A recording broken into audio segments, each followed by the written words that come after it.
Wake that ass up. Early in the morning. The Breakfast Club.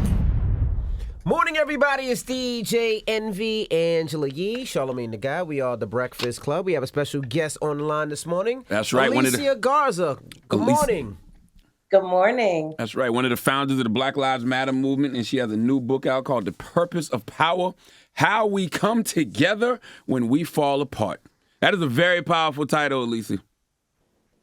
Yes, it is. And, you know, our sister Angela helped inspire me around this title. She and I were going off about what's going on in the elections. Angela Rye. Yes, Angela Rye. Need I say anymore? Anywho, we were talking about really the need for our movements to better understand what it is that we're fighting for. We're not fighting for seats, cabinet positions, anything like that. We're fighting for power. And so The Purpose of Power became the title of this book. Can we go back to the Black Lives Matter movement? And you're one of the founders. Can we start how that was founded? Sure. I mean, Tell them buy the book.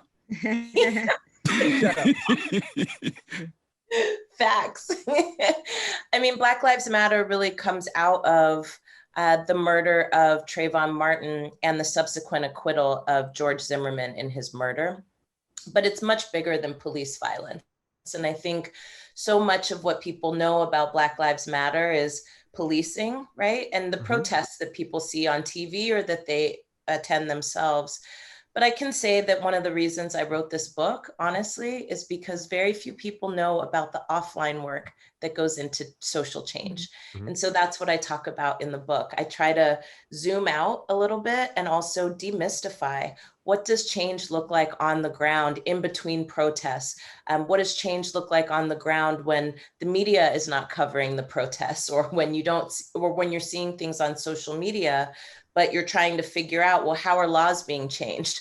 How do we keep it from being more George Floyd's or Trayvon Martin's or Sandra Bland's? Right. There's a whole network of people who have been working for a very long time, not just to change the culture around how we understand what's happening in our communities, but also how to change the rules that have been rigged against our communities for a very long time. And it's important to note that it's not all glamorous work, right? A lot of times we see these celebrities or people who are just using different platforms to speak on things, but there's a lot more that goes into starting a movement and organizing than just being on a platform or starting a hashtag. So that's something that you also address in your book, and how you were raised and how that plays a role in how you even started becoming this organizer, right? So can you talk about how your background and your family, your mother in particular, actually encouraged you? I sure will. And thank you for saying that, because honestly, that is a big thing that people don't know, is that it's not glamorous work and that the work is hard. And, you know, so many people, I think, see what's happening on social media and they think, you know, oh, I want to start a hashtag so I can start a movement so that I can have a lot of followers. And I talk about in the book how that's actually not what we're fighting for. And that's not what is going to create change. Hashtags don't start movements, people do. And I say this in the book. And what I try to do in this book is talk about how it is that people start movements. For me, myself, the first kind of lesson that I ever got in politics was from my mom, who passed away a couple of years ago. And I really learned from her that dignity and survival is at the core of everything that we are fighting for and at the core of everything that we do. I was telling somebody yesterday that, you know, my mom was the kind of person who really believed that everybody was everybody's responsibility. And she, you know, when she passed away unexpectedly on her deathbed, people would come to pay their respects. And I heard so many powerful stories about my mom. She and I were super close, and I held a lot of her secrets. But there were things that she hadn't told me about, you know, family members who had gone to rehab and had become estranged from their family. And, you know, to complete their process, they needed to go through counseling and they needed to have family members present. But again, they were estranged from their family. So who would show up? My mom. You know, other family members who, you know, were going through a hard time, going through a divorce, and having financial issues. And, you know, my mom would buy an extra bag of groceries when she would go to the grocery store, and she would leave it outside the front door. She never told anybody about those things, but it was how she lived. She fundamentally believed that we are all each other's responsibility and that everybody should have the right to live with dignity. And I think for me, that upbringing, that those lessons and that influence really is what inspires me to do the work that I do. And it makes me think a lot about how we get to the core of what we're fighting for. There's so many issues out there, right? It's like you care about healthcare or the wealth gap or whatever, but underneath all of that, what we're fighting for is dignity, and we want more than survival, right? We want to live full lives where we're thriving. So that is the core piece of what it means to build a movement, to be really clear about what it is that we're all fighting for together. You did a great job of humanizing BLM and the purpose of power. Not just BLM, but in particular yourself, Patrice, and Opal. Did I say her name right? Opal? Yeah, you did. Okay. Not just personally, but the movement itself. In chapter 11, Voting Can Be a Movement, very timely chapter for right now. You actually questioned BLM and admitted that y'all didn't have a clear set of demands to take on the campaign trail, and y'all didn't hold Hillary Clinton accountable for her role in mass incarceration. Do you think the movements have done a better job this time around, this election cycle, doing that? Yeah, I mean, I think we're learning a lot. And I can tell you, Charlamagne, when I started writing this book, I thought it was going to be the story of BLM. And then that's not what came out. And honestly, some of that is about the fact that our story is still very much being written. Mm-hmm. And in that chapter, I wanted to unpack some things because I felt like, I don't know if anybody knows what that is like, to be being used as a political football in an incredibly prominent election season, and to be building a plane while you're flying it and having all these different expectations. And I wanted to lay that out for people because a lot of people have misconceptions about how BLM did and didn't engage and what we did and didn't do. And, there's not enough stories out there from people who are actually in it, right? We get talked about a ton of times, but lots of those folks that write about us don't ask us directly how we feel, what we think, what we were thinking. In 2016, yes, I think our movements, and this isn't just limited to BLM, as I say in the book, but our movements are relatively ambivalent about elections. And I understand why. You and I have talked about this a ton, right? Mm-hmm. People don't feel like these processes actually deliver the things that we need. And in a lot of ways, they're right. But some of the thing that happens here is that we haven't figured out what our engagement looks like that's on our terms and not their terms. And so, in this campaign cycle, if you were going to say BLM, it was like a poison pill. Fast forward 7 years, this DNC, you couldn't get them to stop talking about BLM. That's right. And that's about work, right? That's about organizing. That's about all the things that we did from 2016 forward to hold them accountable, to get them to see the kind of error in not engaging our communities. But I think there was also a lot of self-reflection in there too. For me, this is not a book about BLM. I stepped away from BLM 3 years ago to create the Black Futures Lab. But I wanted to kind of reflect on these lessons because I think I wanted to share that, my mom used to say to me, anything you leave on the table, you leave for somebody else to eat. And that's exactly what happened in 2016. Lots of people don't know that, for example, even though we decided not to endorse a candidate, and I think that was still the right decision, we were also engaging with candidates behind the scenes. We were calling for a Black Lives Matter debate from the DNC and got shut down promptly by Debbie Wasserman Schultz, who then ultimately got ousted because it looked like she was trying to rig the process for Hillary Clinton. We had campaign conversations with their staff people, policy campaign discussions where, when they were starting to talk about trans rights, and they were starting to talk about education, that's because they were getting pushed by BLM. But at the end of the day, when it became clear that this election was going to go in a certain direction and everybody's voice needed to be unified, we couldn't show up for that. And that wasn't just a question of our movement. It was a question of many movements who were engaging thousands and thousands and sometimes millions of people, but not putting out a clear message about how we approach these stages and how we both hold the contradiction of nothing's going to change without us, right? But they're going to keep going without us even if we don't participate. Right. So we might as well throw in and get our influence in the mix.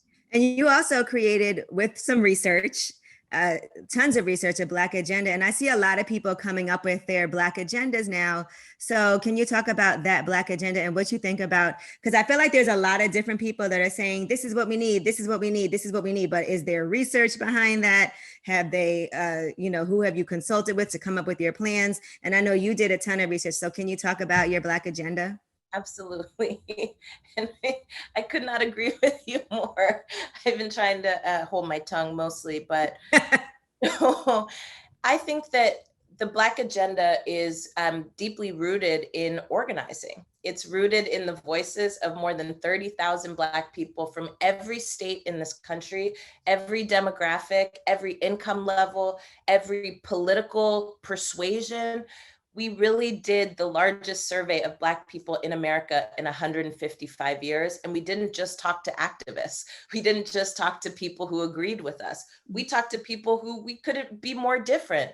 But the whole purpose was to put together an agenda that represents the most common things that people want across these divides and across these differences. And it's interesting, Angela, because we always talk about how we need to unify our community, but then every so often somebody will run off downfield and just start moving stuff and not talking to people, and really locating some of those core demands in the people who are like not representative of most of us, right? This agenda, and you can find it at blacktothefuture.org. This agenda is not the radical agenda, it is the Black unity agenda. And it's something that we've been pushing for the last year, trying to get this adopted by campaigns, trying to get it adopted by political parties. But frankly, what we're doing is we're changing rules in cities and states using this agenda. We've already organized 70,000 Black voters around this agenda. And we know that 70,000 Black voters are using this agenda right now as they're making decisions up and down the ballot. So, for folks who are listening and you want to get involved, we are using this agenda as an organizing tool to change the rules that have been rigged against us for generations. And we're also training our people how to write, win, and design the rules. So we're not just asking people to give us stuff, right? We are actually trying to change the balance of power, and the Black Agenda 2020 is the first step. What's the three biggest things that you've seen that you would say that people wanted, or the change that they wanted to see, or things that they, quote unquote, needed? Yeah, absolutely. Well, Charlamagne, you were so great yesterday on Don Lemon. I was listening because I was in the segment after you. I'm inspired by people like you. You just made it clear. You said, look, we want to understand and we want to get better and stronger around our economics. And that was the number one issue that kept Black folks up at night in the Black census, was wages that were too low to support a family. And then, of course, followed by other safety net issues that also have to do with wealth. Lack of access to healthcare, affordable and quality healthcare, lack of access to affordable and quality housing. And then all the way down the line, what you can see is even in the top 5 issues, people say, college debt is a huge issue facing our communities. But then you also hear people talking about the police violence. And we didn't just look at problems in the agenda, we looked at solutions. And the majority of people in our survey said that, number one, they don't believe that politicians care about us or our families. Number two, that when it comes to policing and police violence, that we want police to be held accountable when they commit crimes in our communities. And number three, what people said was that they want government to take more of a role in being responsible for everyone. So right now, the way that people see government is that it's only geared towards people who are wealthy and people who are white. And what our folks said was, that has to change. We need to start making people pay their fair share if you make over a certain amount of money. We have to make sure that government, right, is really establishing a floor and a baseline for everybody's human dignity. We're not saying, handouts. People were saying everybody should get the same thing, right, as a baseline, and then you can go up from there. So I thought that was really powerful and important. And actually, it's the place where, conservatives and progressives agreed. It was the place where, folks who had very little wealth to folks who had some wealth agreed that actually there has to be a full shift in the way that we operate right now, because the way things are set up is not working. I want to ask a question. 13 days to the election, you got the Black census, you got your Black agenda. Whose agenda is more in line with the Black census in your agenda? Is it the Lift Every Voice plan or the Platinum plan by Donald Trump? Okay, well, without question, it's the Lift Every Voice plan. The Platinum plan is like 1 page. Yeah, right. He had to keep it simple because there's nothing in there. Right. But I'm also going to say, just to be honest, that Lift Every Voice plan needs a lot of work. And we have been fighting for the last 8 months to get this campaign to really hone in on the nuances of what Black communities need. I think in some ways, and I'm just going to be super honest here, I think they're used to engaging like a very established framework when it comes to dealing with Black communities. And that is just not, it doesn't match the times that we're in. So we have been pushing this campaign and also walking alongside it, knowing that at the end of the day, nothing is possible if the man who's in charge right now stays in charge. And if the man who's in charge stays in charge, he plans to be in charge for a very long time. It ain't no 4-year cycles. That's right. If he gets another cycle. So we got to handle this bird right now. And then we keep pushing. And I will tell you, I say in the book as well that elections are not about personalities. It's not about who you would have over for dinner. I don't think I would want Joe Biden over at my house for dinner. But I will tell you this, it's about picking the terrain I want to fight on. And the terrain I want to fight on will allow me to fight for another day. And if this man stays president, we don't have that terrain and we may not be able to fight another day. So it's super clear to me. I hope it's clear to everybody who's listening too. What are your thoughts on engaging though? Like, let's just say, because we've seen people say, look, you don't know who's going to be in power. You should engage with whoever that person is in order to create change instead of saying, okay, I don't support that person, I won't engage. What are your thoughts on that? Or even Ice Cube, because we've seen Ice Cube engage and people tried to cancel Ice Cube a couple days ago. Well, I will say this. I think we're mixing up a lot of things. So number one, absolutely, it's important to engage with people who are in power, but that's not a neutral exercise. And so it's almost like saying, let me go engage with Hitler because he's in power. No, he has nothing to offer you. And you actually have no power in relationship to him. But we do have to be engaging people who are making decisions, who are making laws. But we also have to do that with a clear set of eyes. And that engaging with Donald Trump it's not an ideological thing, it's a practical thing. And what he has shown over and over again is that he is not for Black people. And that when he does actually talk about Black folks, it's really just to enrich himself. We could take the First Step Act, for example, right? He did a lot, there was a lot of hoopla around how he was the one who pushed the first, criminal justice reform plan from the Republican side. But I can say this, he also talked a bunch of crap about it. And he only uses it, right, when he wants to talk to Black folks about why we should suspend our disbelief and actually suspend what we see right in front of our eyes and maybe think about voting for him. I'm not going to go into the whole Ice Cube thing because we already talked about all that on Roland, but I will say that I understand our desire for change. And I think that the way that we make change is through organizing. You can't have movement on an agenda without a movement. And if everybody's not on the same page, right, then that leads to chaos when it comes to making decisions about any kind of negotiations or any kinds of things that we want. I also know Donald Trump is not going to give Black people 500 French fries, much less $500 billion. That's just a fact. And so it doesn't even really say that in the plan. It says you'll create programs that you could potentially, if everything goes right, you could make that. Listen, that's a bad business deal. Yeah. And then the last thing I'll just say here, and I said this on Roland's show, I mean, a transaction is a transaction. But justice is justice, and they're different things. And so, sure, we should be meeting with people in power. Donald Trump, I think, and his administration have shown that they are completely incapable of having a humane approach to basically anything, whether it be the coronavirus, whether it be immigration reform, whether it be healthcare. I mean, for them, it's about padding their pockets and the pockets of their family members and their friends. The president was on TV the other day talking about how he trades favors for campaign dollars, right? Yeah. I mean, he's That's so illegal.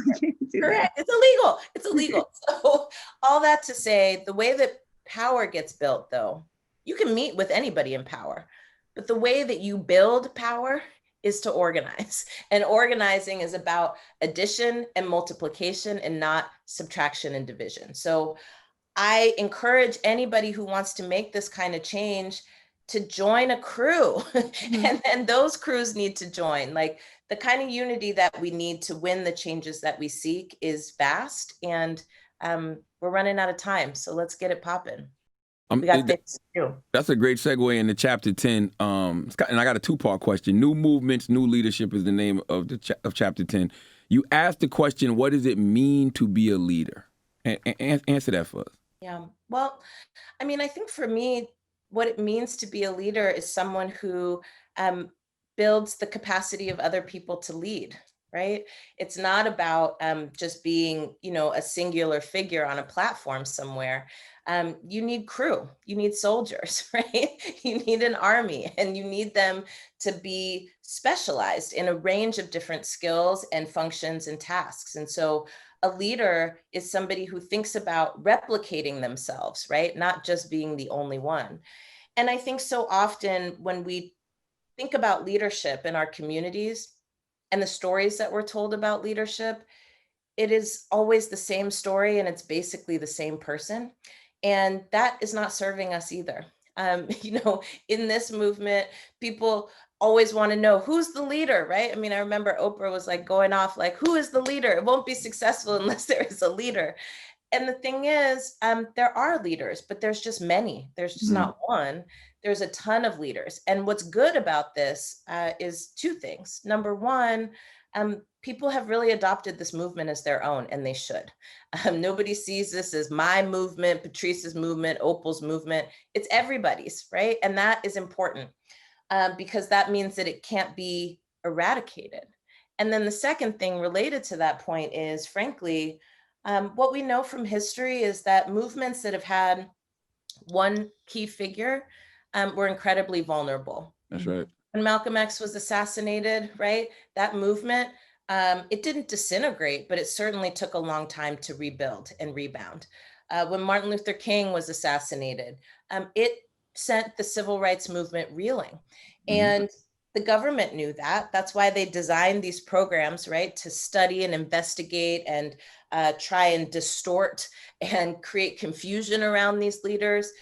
It worked in a lot of cases. I was reading yesterday about how J. Edgar Hoover opened up investigations into Martin Luther King about him being a communist, even though he was not a communist, and he said that many, many times. J. Edgar Hoover obviously had his own skeletons in the closet that he was trying to distract from. But at the end of the day, what it meant was that the movements themselves were incredibly vulnerable. And what we saw, I think, is that the last period of civil rights, the movement kind of went dormant for a little bit. And we started getting a different kind of politics instead of the politics that we had seen in that last period. So it became about, right, being at the table, right, rather than about making sure that our communities were front and center. And so I feel like this question of leadership is something we have to take up in a big way. And it's something that we have to challenge ourselves around as well. So can celebrities be leaders of these type of movements? Yes, but it depends on the position that you come from. And I appreciated what you said yesterday about, it's so much better if you have a huge platform to get involved in the organizing and use your platform to help amplify those who would never be seen otherwise. We have to actually break into the places where people get their news, which is largely where people get their entertainment, right? And that is a huge role that celebrities can play. I don't think it's helpful actually for celebrities to just decide in kind of absence of anybody or anything else that's moving, I'm going to start my own movement. That's kind of not how things work. And I was thinking yesterday about Mr. B, Mr. Belafonte, Yep. right? How he used his platform and his celebrity and his resources to really help invest in a movement. And that investment is still paying off dividends decades later. We need more of those folks to be doing that. So, you know, I know Diddy and my brother Wes and other folks have been working on this Black Party. That's very exciting to me. And I think the method is exciting to me too.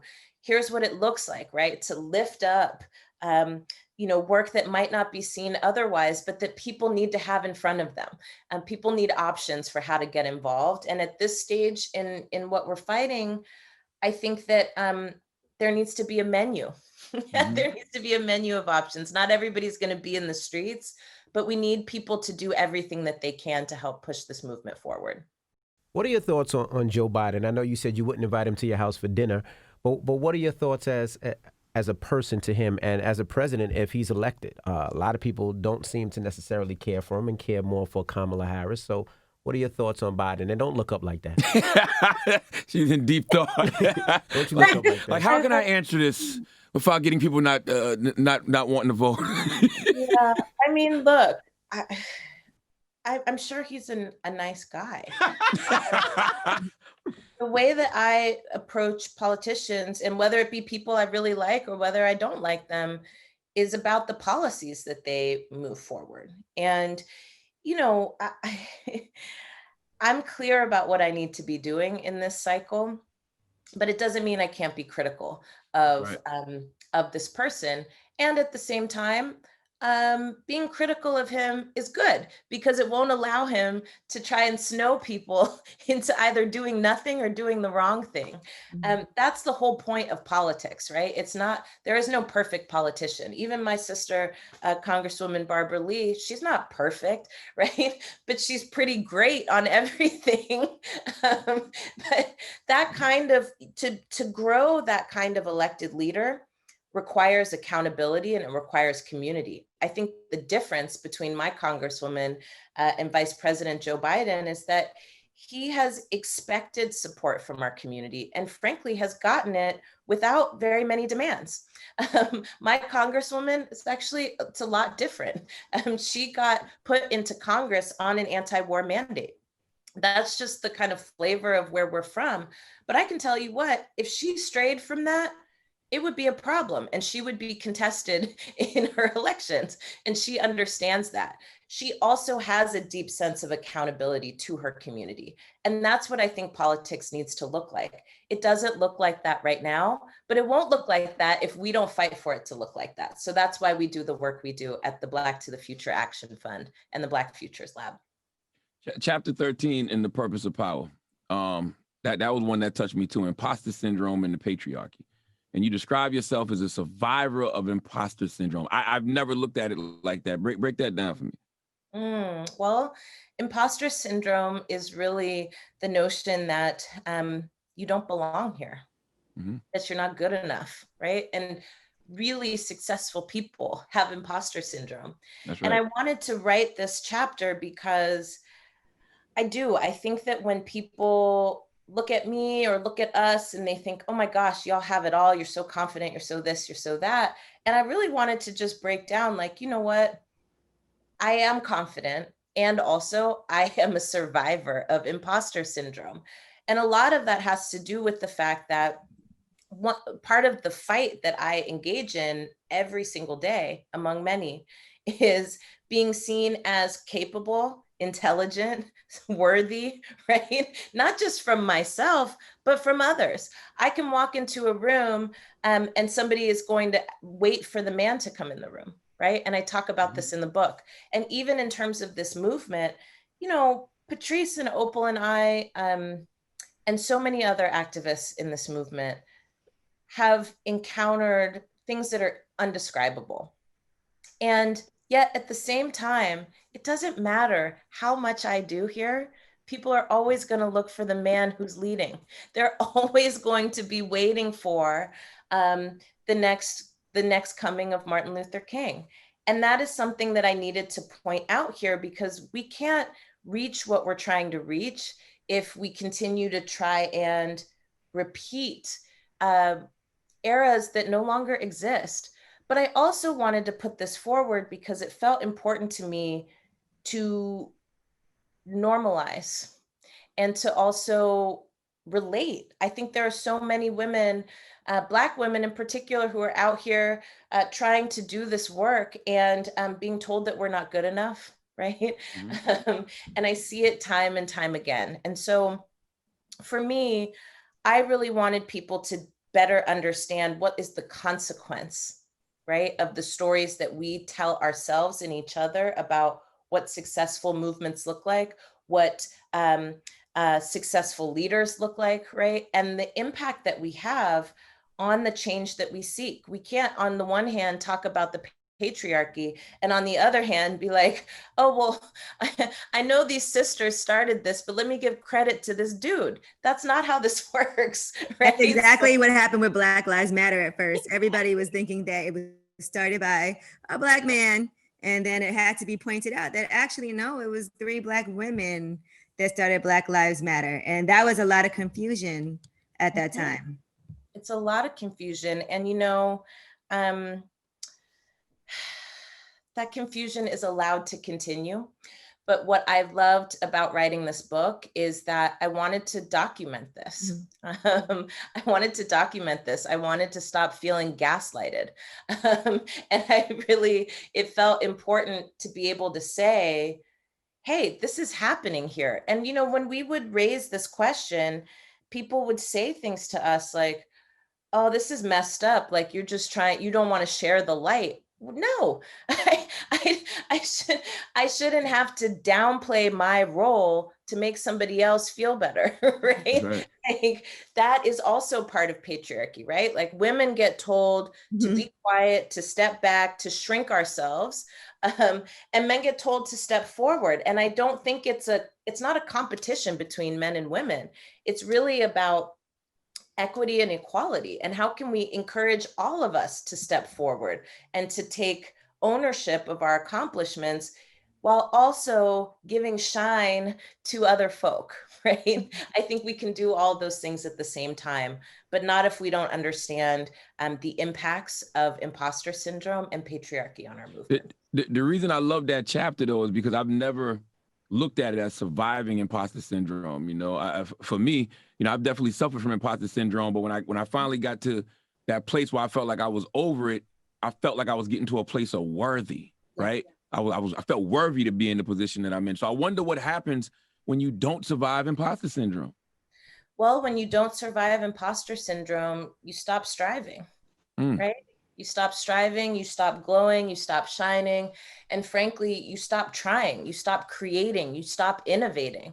I mean, there are so many stories of folk who, because they kept getting all these messages that they were not enough, that they did not belong here, or that the benefits from their hard work kept being given away, right? What it does is it makes people pull away and pull out. And the reason I put this chapter in the book is because I wanted to expose that. I wanted to show us that in a lot of ways, we're cutting off our nose to spite our face. We need to build a movement in the millions, and that means we need all the talent, all the creativity, but we also have to break down these ways of relating to each other that are deeply, deeply unhealthy, and they lead to self-hate. Right? That is hard to recover from. So I'm really glad you all like that chapter, because I feel like we don't talk about imposter syndrome enough, and we certainly don't talk about what the impacts and effects of it are on our ability to reach the future that we deserve. My therapist directly connected my imposter syndrome with the time I got molested when I was 8. And when I made the lady stop touching on me, she would talk down to me. And that's when she started calling me ugly and stuff like that. So that's when I always tried to do things to be accepted and make people like me. But that wasn't me, you know? And so it's like, even now, it's like whenever I feel that, I go right back to that wounded child. That's like, right. I know exactly what triggers that. I know what you mean. And I appreciate you raising that and being honest and open about it, because in doing so, somebody else who's listening is going to say, wow, that was me. Mm-hmm. So that's part of what I tried to do in this book. I also talked a lot about trauma in the book and the impacts of trauma and grief left unaddressed and left unhealed. And so imagine, Charlamagne, if you had never sought that therapist, right? Mm-hmm. Imagine if you just could not bring yourself because of all the shame or the guilt or the grief or all the things. Imagine what we would lose, right? If you hadn't been able to access that. Well, I talk about that too in relationship to movements, that, you know, trauma and grief left unattended to can be something that we weaponize against each other in ways that are incredibly destructive. And so the other way that you could have weaponized that grief, Charlamagne, would be to, you know, basically be like, F all Black women, right? I mean, like, there's a way in which things that happen to us, things that happen in our lives, shape us deeply. That's what my whole book is about. And then there's a way in which, if we're not attentive and conscious around how we are being shaped and how we're allowing ourselves to take a shape, then we can give that violence back to somebody who actually we want to be in deep connection and relationship to. Absolutely. But it becomes a pattern and a habit of interacting, and it can be incredibly toxic. And I think one of the impacts, not just of imposter syndrome, but of grief and trauma, is that people can leave movements and never come back. There are lots of examples of people like this, and I'm not going to drop names, but I will say there are people who have had traumatic experiences in movements who then came to the conclusion that instead what they needed to be doing was something the opposite of movement. And that is responding to a trauma, but being led to a conclusion that has options. Let me say it that way. So if we're going to build movements that last, one of the things I argue is that we have to learn how to engage our pain and our trauma in such a way where we don't tear each other up and we don't eat each other alive from the inside. And there are so many examples of movements that have corroded and collapsed because either government programs, right, like COINTELPRO, preyed on divisions between people, or people didn't even need the government to corrode their movement. It was just toxic behavior between people that never got addressed. I think that we're in a moment, and I say this in the book, that we're in an intersection where we have to give care to the things that need to die away, right? All the ways in which our society and our economy is organized that don't serve us, we need to give care to it to wither away. But then we also need to give care to the things that we're trying to birth. What are we trying to grow, right? So hospice care for the things that need to die away, and prenatal care for the things that we want to birth and grow. And I think we're in an unprecedented moment where we get to do both at the same time, right? We get to do both at the same time. And so my book, I think, is really about asking us to make choices about what we want to give hospice care to and what it is that we want to give prenatal care. And I believe that attending to trauma and grief and pain is one of the core shifts that is the next shift that has to happen in our movements in order to be successful. I agree. Chapter 17 was another one. Platforms, pedestals, and profiles. I texted you last night to tell you that chapter moved me spiritually, because you break down exactly what a person should be using their platform for. And you ask a question, which I think everyone with a platform should ask themselves: for what and for whom are you building a platform and profile? Could you elaborate on that question? Absolutely. I mean, for me, my purpose is to make Black communities powerful in every aspect of our lives. And I have chosen to focus on the realm of politics in order to do that. So when I'm using my platform, I am using it in the service of that, right? Not in the service of myself. And I have encountered a lot of people in this movement, not just like BLM, right? But in the movement work that I have done, especially in the last decade, where I think the reason that people are in it is because they want to be close to celebrities. Mhm. They want to have a massive social media platform. They want millions of people to follow them. They want to be seen. And that's a very human desire, but it's not um, in the service of movement, right? That's in the service of yourself. And if you want to be a celebrity, there's nothing wrong with that necessarily, but that is not compatible with the aims and goals of a movement. And I want to make the distinction because people often ask me, how can I build my platform? And I'm like, for what? Like, what are you trying to build your platform for? And do you need to do that? Right? Like, you could also just organize in your community. And, this platform that I have and that so many others have as well, um, I'm actually a pretty private person. I don't really love doing stuff like this, but I do it because we have something to say, we have an agenda to move, and while I have it, I might as well use it in the service of change. And, I bring this up because I think there is hurt and pain around these platforms, honestly. Lots of people asking, well, why does she have one and I don't have one? Other people taking platforms, right, and saying they do things they don't do at the expense of people who are actually doing that work and need to have those platforms so people can find them, right? And I don't come to any conclusions in this chapter except just to open up the conversation, Right. because I feel like it's something that we kind of sweep under the rug, or people talk about each other without talking to each other about it, and it's corrosive, and it's a vulnerability of our movements, right? Like the desire for celebrity, and seeing the desire for celebrity as equal to social change when it's just not. The other thing that I try and do with my platform is I try to engage other people with platforms to use theirs for politics and not just products.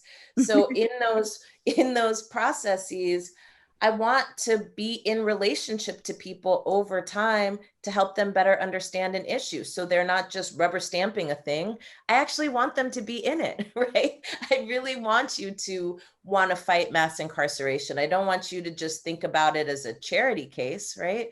That's organizing. And so often, if we're not careful about how we use these platforms, if we're not careful about putting people on pedestals, and I say in the book, don't put me on a pedestal. Like I barp and fart like everybody else, right? Like I burp and fart like everybody else. I'm not perfect by any means of the word, and I don't try to be. And then this whole thing about profiles is that really, like Ella Baker used to say, it's like, who are your people, right? If you were to ask me, who are my people, I can tell you, right? And people will tell you, oh no, I know this sister, right? So I did work in Bayview Hunters Point in San Francisco for like 10 years. And people will try to wow out and be like, we don't know her, da, da, da, da, da. And I will see people online, right, that I know be like, no, I've been working with this sister for a long time. That's a profile. It's not the avatars that we create on social media. And I wanted to put this chapter in the book because it felt important to people who are coming into social change work to know that you don't have to hold that burden.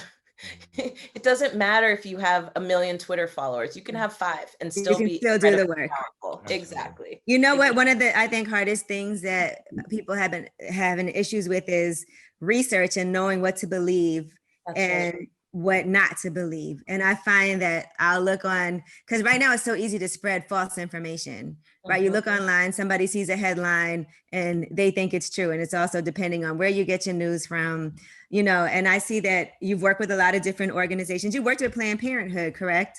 That's correct. And I always hear people say really negative things about Planned Parenthood, But, I've done my own research just because they always bring up how Planned Parenthood was started, and it has morphed into a whole different thing today. So I just wanted you to talk about Planned Parenthood. I see you're doing something with Cecile Richards, who used to be the president of Planned Parenthood. So if you could just talk about your experience there and why you think Planned Parenthood is beneficial for our community. Sure. I mean, two things. So we did an event last night with Cecile, who's a dear friend and also a co-founder with me of the Supermajority, which is a new home for women's activism.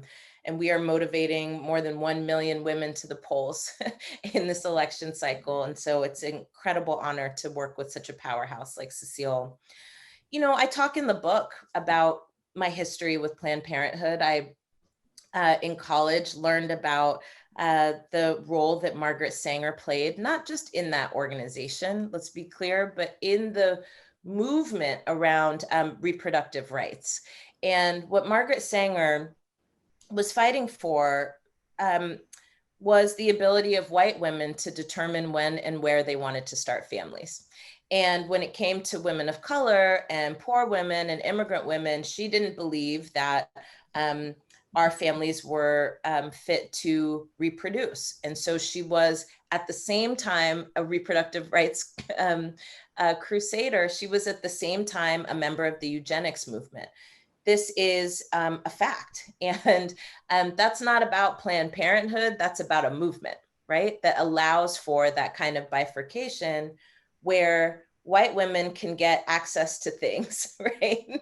But Black women and women of color and immigrant women and poor women, right, get the short end of the stick.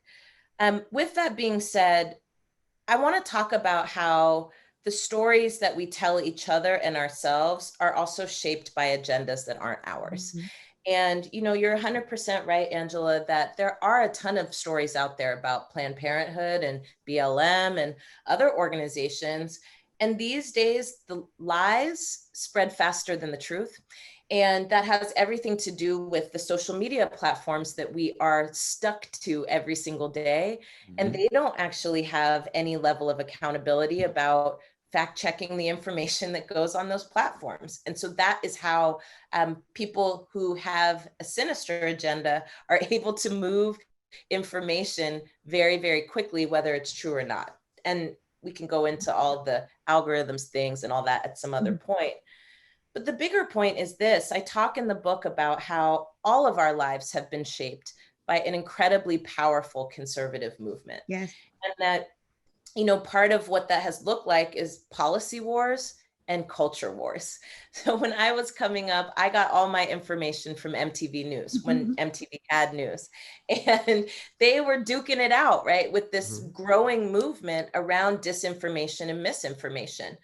I learned about the HIV/AIDS crisis from MTV News. I learned about anti-apartheid movement from MTV News. I learned about the fall of the Berlin Wall from MTV We News. were both big fans of Madonna. So. Both of us. Yes, I love that.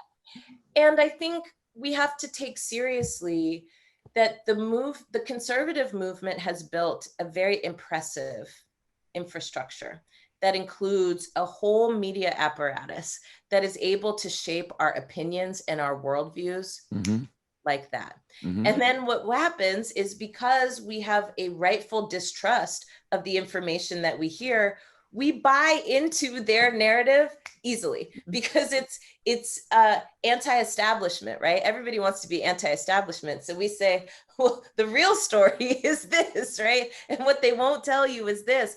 And they're actually very adept at putting those messages out. And now, over the last few years, they've been testing on our communities how it is that they can make inroads, because by and large, people of color don't actually support that movement. It's like very fringe in our communities, but they don't want that. It's not good for them, for their movement to be seen as an all white movement. So they want to break off segments of our communities. And some of the core things that they use are conversations around healthcare, which is how Planned Parenthood gets involved, and conversations about Black Lives Matter.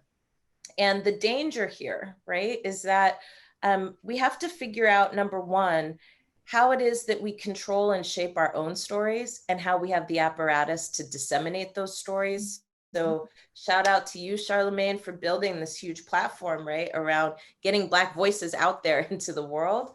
But we also have to be able to call out and hold accountable those who try to manipulate us into doing things that don't actually benefit the majority of our communities. And I talk in the book a little bit about how we can make that happen. But first and foremost, we have to be conscious of it. And that's what I lay out in some of these chapters. You talk about this in the In My Generation chapter about MTV and how it influenced you. What do you think the medium today is that's influencing kids like MTV influenced you in a positive way? Oh, that's different.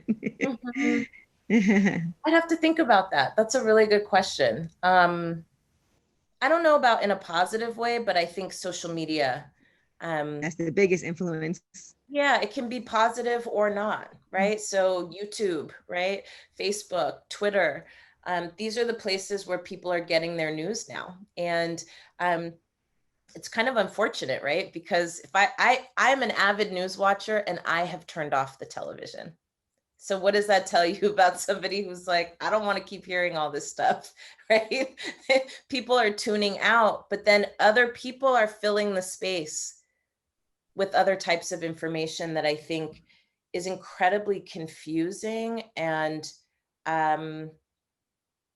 it is, what's the word I'm looking for? It is often distorted. Mm-hmm. It's very distorted. Like, even if we look at Black Lives Matter, I mean, I've heard it's anti-law. I've heard it's anti-white. I heard it's a terrorist organization. Anti-police, yeah. I've heard all of that, and what do you say to people that just really don't understand? Because especially mostly white people, when they hear Black Lives Matter, it's like kryptonite. They all of a sudden they start covering their face. They start running. They get so mad.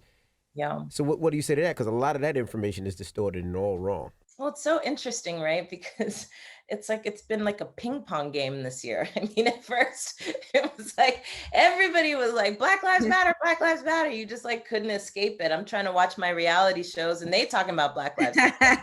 I can't do this. And now it's like we're devils again, so it really depends on who I'm talking to. Some people, I think, want an excuse to not support Black Lives Matter, and other people are really curious. So for the people who are really curious, what I say is, we've been pretty transparent and pretty clear about what we're for from the very beginning. And if we weren't powerful, if we weren't winning hearts and minds, there'd be no reason to try and distort what we're about. So, on days when I'm feeling okay, I try to put the attacks that we get from the president and Rudy Giuliani and, all the ways in which we get used as political footballs. I try to put that aside and put it into the bigger picture. And the bigger picture here is that because they don't have a record to stand on in any way, shape, or form, they attack us directly around our record. And I would stand for our record any day. So our team, the Movement for Black Lives Matter, and so many other entities introduced the Breathe Act, right? Which is our generation's version of the Civil Rights Act. What has Donald Trump or any of these people done about racial justice and around police violence? Nothing. So, in the first 2 years of Black Lives Matter, we were able to create space for 42 new laws around criminal justice reform to be passed in 26 states across this nation. What has the Trump administration done? Nothing. So, I could go on and on and on and on about the failures of this administration to meet the needs of our communities. And again, Black Lives Matter is not Antifa. It's not any of these things, right? Antifa is not an organization, first of all. And second of all, Black Lives Matter is fighting for the sanctity and dignity of Black life. It should be something that everybody should be aligned with and in adherence to, including the president. And so it says a lot about his machine that, they don't actually value Black lives. And that's basically what they're saying every single time they try to toss us around while distracting from the things that they're not doing for Black folks. I mean, look, they don't like us so much that they gathered us at the White House for a super spreader event. This is what this president thinks about us. You understand me? Like, he don't care if we die from the Rona, and we are certainly dying from the Rona at disproportionate rates. He don't care if we have healthcare. He don't care if we have jobs. He does not care if we are getting murdered by police. He doesn't at all. So I think it's these records that if you put them up against each other, like I said, I would back Black Lives Matter in a heartbeat. I got a couple more questions, and as you keep talking about murdering the police, they said they dropped the 3rd-degree murder charge against Derek Chauvin for his role in George Floyd's death. They kept the 2nd degree in the manslaughter though, but they dropped the 3rd degree. But chapter 17. The chapter we were just talking about, I thought the way you explained DeRay McKesson in that chapter was interesting. It was tasteful, but it was firm. You know what I mean? DeRay, I'm sorry. Why was it important to explain to people that DeRay, as you said, was taking credit for BLM? I felt conflicted. But again, it does feel important to me to tell the truth. And part of the truth, right, is that we have allowed people to overstate their roles. And it's because we long for things like male leadership. We long for things like neat stories that we can tie up in a bow. It's because we long for people that we can feel comfortable around, right? And I think that he fits into all of those categories. It's not really about him. I'm using him as an example to talk about a larger phenomenon because he's not the only one. And, again, I want us to ask ourselves these questions. Why is it, right, that we can't see a leader of a movement as a Black queer woman with 2 nose rings and tattoos, right? But we can certainly and feel fine about seeing a leader of a movement being somebody who wears a blue vest and is a man. We have to ask ourselves these questions. You mentioned that blue vest a lot in that chapter. Patagonia, I think it's called.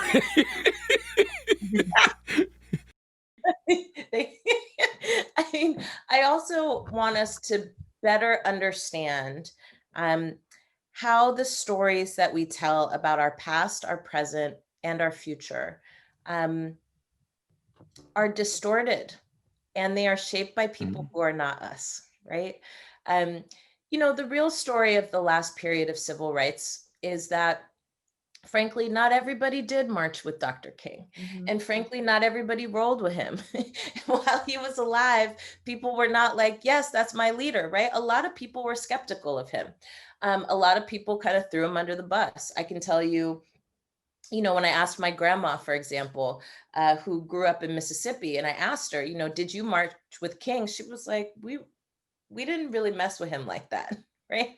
But now, fast forward however many years, if you ask anybody, they'll tell you they marched with Dr. King, right? We need pictures, we need evidence. Exactly.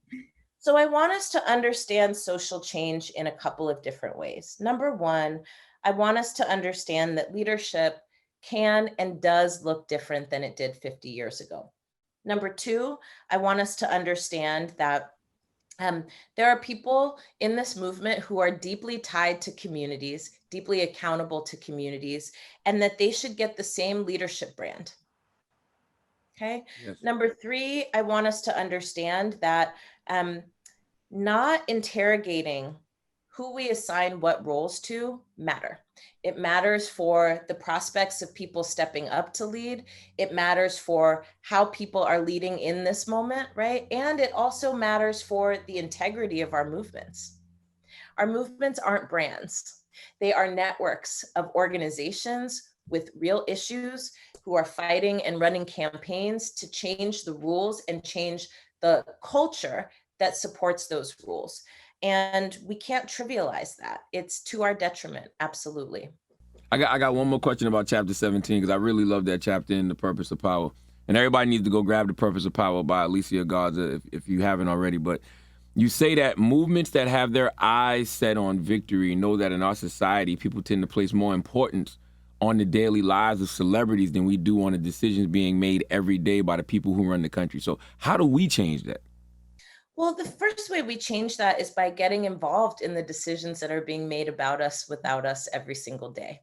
And the other way we change it is building the kind of vehicles that we need to make that change. And we need a lot of them, right? We need policy organizations. We need folks who are in writers' rooms. We need folks who are reaching people through the radio. We need a lot of institutions to create the kind of change that we seek. And so in order for that, but we also need them to be connected and in lockstep. We're not all going to do the same thing, and that's okay, right? You know, I'm not somebody who is excellent at, well, okay, maybe I should say something. Yes, I am. I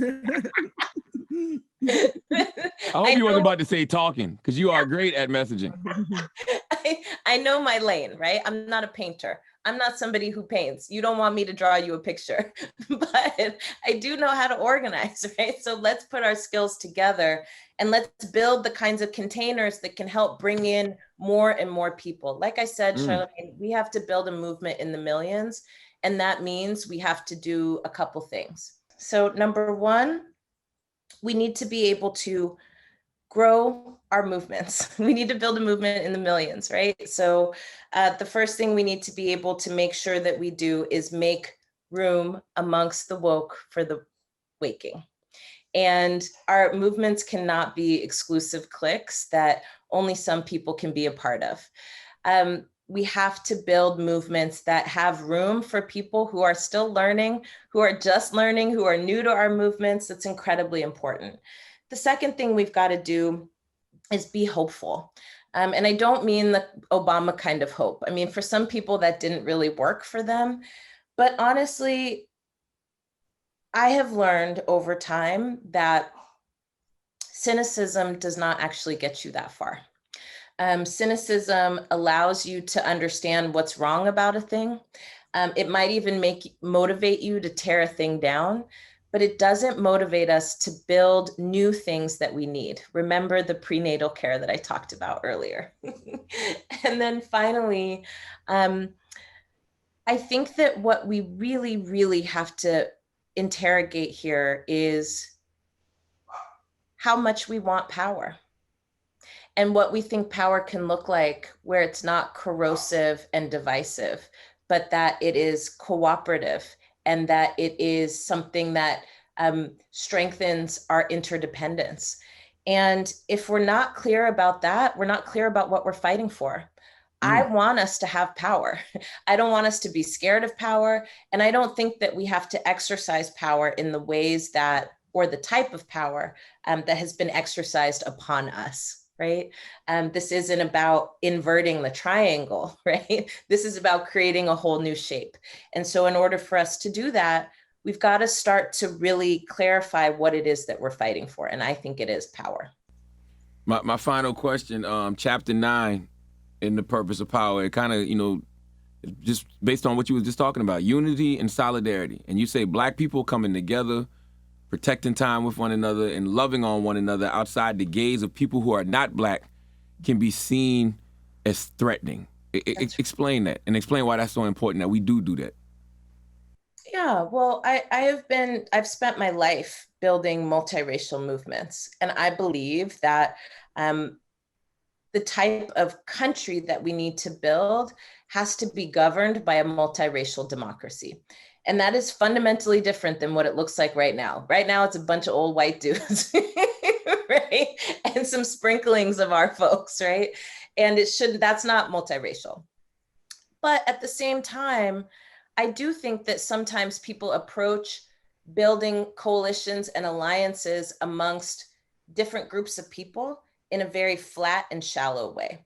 And the problem with that, right? And I think I call it flaccid multiracialism. The problem with that, right, is that we're not actually building the kinds of relationships between our communities that can withstand the attacks that come on us.